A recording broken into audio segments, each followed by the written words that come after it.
बहू बेटी समान। माँ, मैं बहुत थक गई हूँ घर संभालते संभालते। यहाँ मेरी थकान किसी को नज़र नहीं आती। कुछ दिन आराम करना चाहती हूँ। सोच रही हूँ कुछ दिनों के लिए अपने मायके आ जाऊँ। आते हुए अपने बच्चों को भी साथ ले आऊँगी।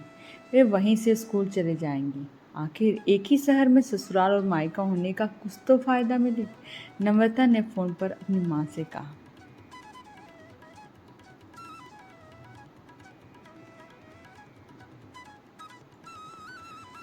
पार्वती जी ने दूसरी तरफ से कहा, हाँ बेटा, जब तेरी इच्छा हो आ जाना। आखिर ये तेरा भी तो घर है। ठीक है माँ, तो मैं कल ही आ जाऊंगी। नम्रता खुश हो बोली।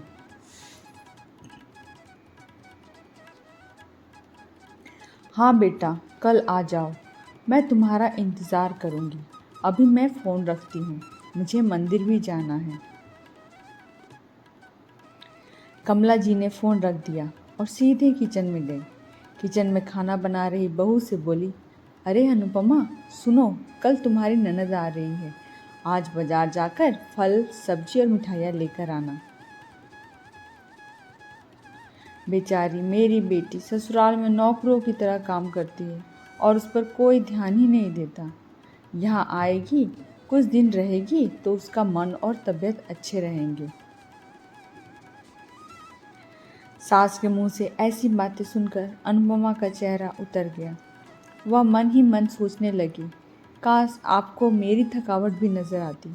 मैं भी दिन रात झाड़ू पोछा, बर्तन, खाना बनाना, मार्केट जाना और हर वह काम करती हूँ जिससे हमारे परिवार वालों को कोई दिक्कत ना हो। काश आप मुझ पर भी ध्यान दे पाती। आपकी बेटी तो जब मन में आता है तब यहाँ आ जाती है, लेकिन मैं साल में एक बार ही अपनी माँ के पास जाती हूँ, तब भी आपको प्रॉब्लम होती है। मैं भी इंसान हूँ, मेरा भी मन है, मुझे भी लगता है अपने माँ के पास जाकर थोड़ा आराम करूँ, सुख दुख की दो चार बातें करूँ, अपना मन हल्का करूँ।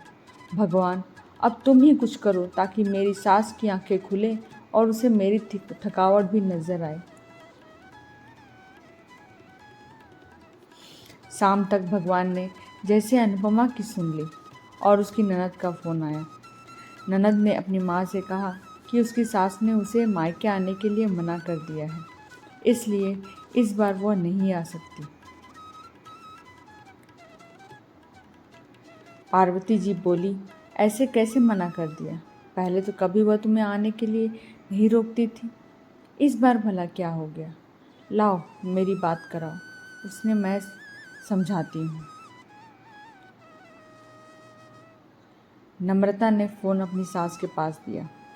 पार्वती जी ने कहा, नमस्कार समधन जी, आपसे कुछ कहना था। समधन जी ने कहा, कहिए। दरअसल नम्रता कल त्यौहार है, इसलिए अपने मायके आना चाहती है। अगर आप उसे भेज दें तो अच्छा रहेगा।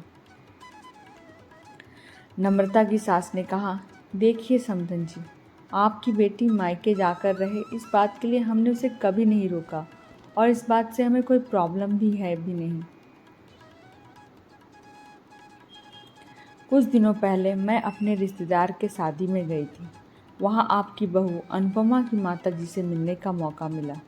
उनसे गपशप करने के दौरान उनकी बातों से पता चला कि अनुपमा को साल में एक ही बार अपने मायके जाने को मिलता है और वह भी बहुत कम समय के लिए। मुझे लगता है आपको पहले अनुपमा को उसके मायके भेज देना चाहिए और वह जब मायके होकर आ जाएगी तो मैं नम्रता को आपके पास भेज दूंगी।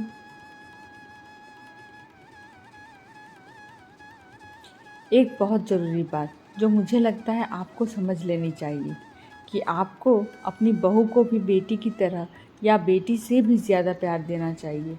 उसे भी मायके जाने की इच्छा होती होगी। हो सकता है नम्रता के वहाँ आने से उसकी आवभगत करने के लिए आप उसे उसके मायके नहीं भेजती होंगी, या फिर वह आपसे कुछ कहने से अभी डरती हो।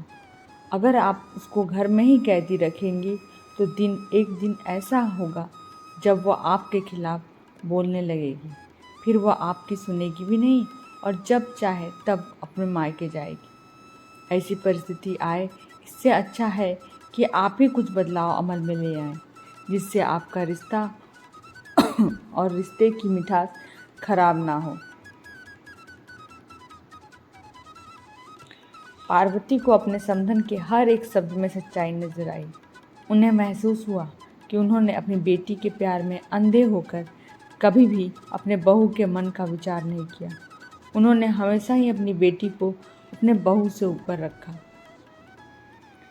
दूसरी तरफ नम्रता भी अपनी भाभी के बारे में हो रही इस बातचीत को सुन रही थी। उसने भी रियलाइज़ किया कि वह कभी भी अपनी भाभी के साथ ठीक से बात नहीं करती और जब जब वह अपने मायके जाती है तो भाभी थोड़ी उदास रहती है। पार्वती जी ने अपनी बहू को बुलाया और उसे कहा कि अनुपमा कुछ दिनों के लिए नम्रता नहीं आने वाली है, इसलिए पहले तुम अपने मायके होकर आओ। यह सुनते ही अनुपमा का चेहरा खिल गया, क्योंकि यह पहली बार था जब उसकी सास ने सामने से उसे अपने मायके जाने के लिए कहा।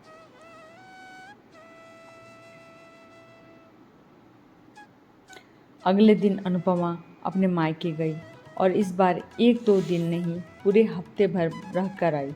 अपने माँ बाप से, अपने रिश्तेदारों से मिल कर आई और जब वह लौट कर आई तो उसका चेहरा खिला हुआ था, उसकी आंखें चमक रही थी। अनुपमा के आने के बाद नम्रता भी अपने मायके आई और इस बार वह खुद सामने से अपनी भाभी से खुशी खुशी मिली और अच्छे से बात की। नम्रता ने अपनी माँ से बात करके उन्हें भी अच्छे से समझने में मदद की कि वह कहीं न कहीं अनुपमा के साथ गलत व्यवहार कर रही थी। दूसरी तरफ अनुपमा अपने ससुराल वालों के बदले रवैये से बहुत खुश थी। अब वह खुशी खुशी सबका ध्यान रखती और हर काम प्यार से करती। वह ध्यान रखती कि कोई भी ऐसी बात या काम ना करे जिससे घर में तनाव का माहौल पैदा हो। पार्वती जी अपनी बहू को खुद ही समय समय पर मायके भेज दिया करती। एक छोटे से बदलाव ने सास बहू और भाभी ननद के बीच की कड़वाहट को दूर कर दिया और रिश्तों को और भी ज़्यादा मीठा और मजबूत कर दिया। तो सास बहू की ये कहानी आपको कैसी लगी, ये मुझे कमेंट करके बताएं। मेरे चैनल को लाइक करें, शेयर करें और सब्सक्राइब करें। आगे ऐसी ही और कहानियाँ सुनने को आपको मिलेंगी। धन्यवाद।